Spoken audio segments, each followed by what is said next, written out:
Alright, so let's go ahead and create our database. Alright, we're in PHP okay, and we've not done anything yet. We just want to go ahead and create our database. Alright, so the database we're going to create, we're going to click on new. Alright, new here, and then we get this.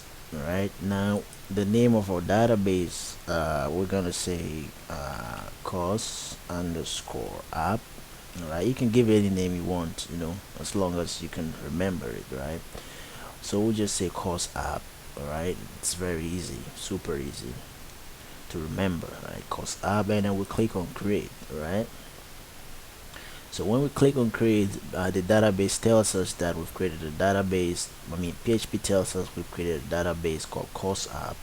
Now we need to create our tables, right? So basically, before you do this, you should have already planned it out, right? You don't just start creating your databases like that. All right, you have to, even if the name comes easy, the table, all right, and the table names, you have to sit and plan it, all right? And even though you can always edit, it's always nice to have everything planned, right, before you even start creating them. All right, so we're gonna create a couple of tables, all right, under this database, and I'll give you the field names that we're gonna be using. All right, so let's start with the admin table. All right, where we're gonna have our admins, right?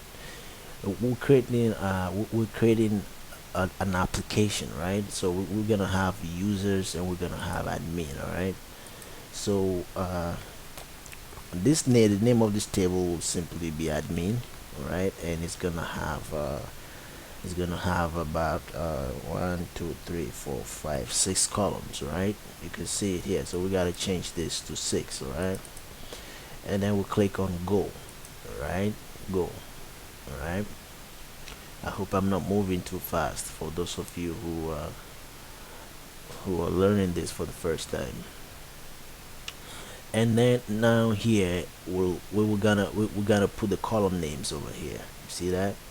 And then we got types. All right, types are basically like the value. All right, if you want the value to be in a string, then you gotta use if you want it in a short string, you gotta use varchar.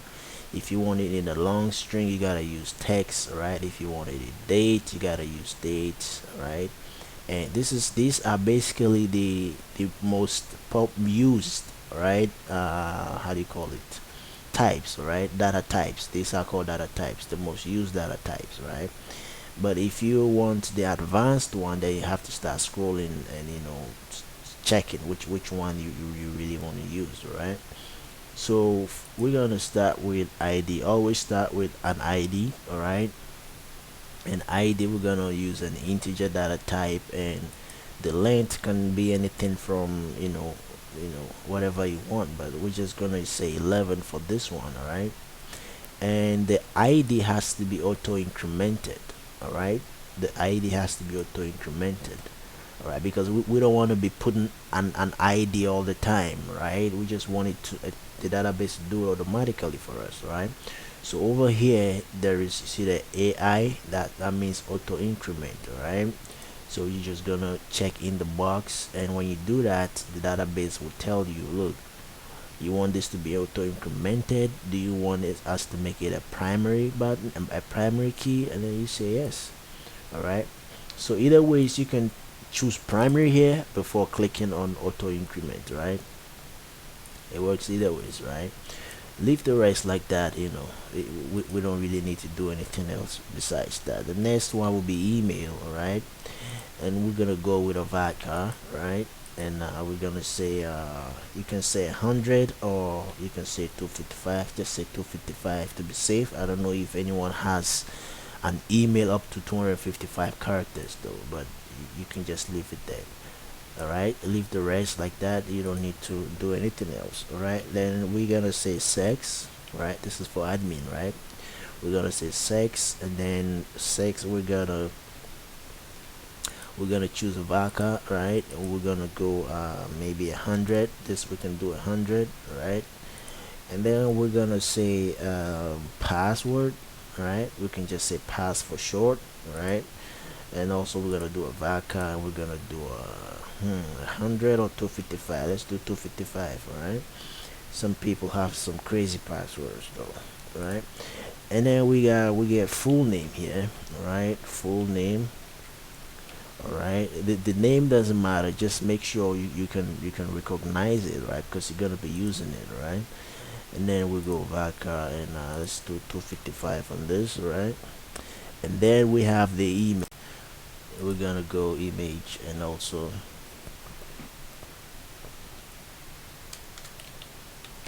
we're gonna make this a varchar. All right, and we can do 255 for this one also. All right, for this image, basically we just be keeping the image name. All right, we don't keep images in the database. You don't want to do that. All right, because if you keep the actual image in the database, what happens is if something goes wrong, all right, if for example your image gets corrupted or something, then the whole database is going to fail. All right, so basically we're just going to be keeping the path. We're going to be creating a folder where the image is going to be, and then we're going to create a path. All right, but still it's going to work with the ID and everything. All right, so basically if we are querying for an image, then we take in the ID. All right, then we compare the ID, we match the ID with the image ID, and then the database will go in the folder and fetch for the image for us. All right, so that's the best way to deal with images in a database. All right, so everything is looking great now. We can go ahead and click on save. Yeah, save over here, and then we're good now. Inside this table, or inside this database, all right, we can now see that we have our table called admin. All right, let's go ahead and create another table real quick. So over here, down here, all right, down here, or you can click on the database. All right, and over here you create another table. We're gonna call this users, right? And this is gonna have 5 columns, right? And we're gonna go and put our column names. All right, so we're gonna have ID as usual. It's gonna be an integer 11, and it's gonna be we need to auto increment this. All right, so you can choose primary here and go and then go to auto increment. All right, and then we have our email. We're gonna follow this by an email. All right, we're gonna choose 255 for this one. All right, and then that's it. And then we're gonna go to password. Right, password, and let's just put the full name password, right? So that we know the difference between what we put here and what we put there, right? Password, we're gonna go with 255 also, and then we're gonna go with full name. Right, the full name. Let's write this full name like this so that we don't get confused that much. All right, full name, because we're gonna be working with these two tables, right? So the full name, we can go with 255 also. All right, then here we just say amount excuse me, spending underscore amt for amount, right? For amount, and then we're gonna leave this as integer, right? We just want it to be in an integer form. All right, and here we can say 255 also. So that's it for this table, the users table. All right, we can go ahead and save this. All right, so we can see we have created our two tables, admin and users. All right, so right now what we have to do is try and establish a connection to this database. All right, and also try and see if we can communicate with these tables. All right, and yeah, that's basically it. You've created your two tables. We've created a database, and we've created two tables in the database. So I'll see you on the next lecture.